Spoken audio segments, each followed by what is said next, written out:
Shalom Bapak Ibu, shalom semuanya. Judul renungan kita adalah perubahan kekal. Allah berkenan kepada orang yang hidup di dalam Yesus, hidup di dalam anugerah, karena perubahan yang terjadi adalah perubahan kekal. Karena Allah semua yang mengerjakan. Dan juga ketika orang hidup di dalam anugerah, perubahan itu lahir dari dalam. Karena hukum Taurat bukan lagi menghukum dan mendakwa manusia dari luar, tapi Allah telah meletakkan hukum Taurat di pikiran manusia dan menuliskannya di hati manusia. Ibrani 8 ayat 10. Itu sebabnya selalu ada dorongan dari dalam untuk kita selalu berbuat baik. Ada kedewasaan rohani. Tidak lagi seperti anak kecil yang harus diancam dengan hukuman untuk melakukan sesuatu yang baik. Sebagai orang dewasa pasti punya kesadaran sendiri.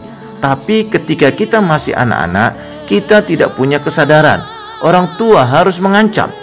Jika kamu tidak pergi ke sekolah, aku jewer kamu. Jika kamu tidak ke gereja, awas.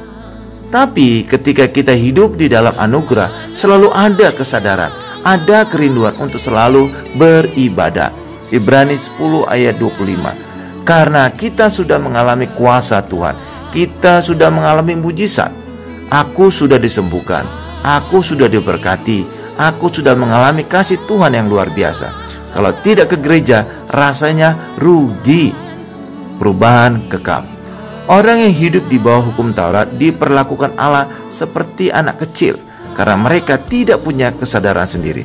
Akibatnya, perubahan yang terjadi hanya bersifat lahiriah dan sementara karena merupakan hasil pekerjaan manusia yang ketakutan. Juga dengan hidup di dalam anugerah, Allah bisa memberkati umatnya. Sedangkan di dalam Taurat hanya memberi hukuman. Allah bisa memberkati umatnya di dalam anugerah karena Allah semua yang mengerjakan dan berhasil.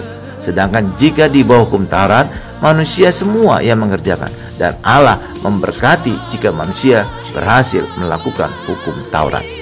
Tetapi sayang, manusia selalu gagal karena hukum Taurat itu sempurna, sedangkan manusia tidak sempurna.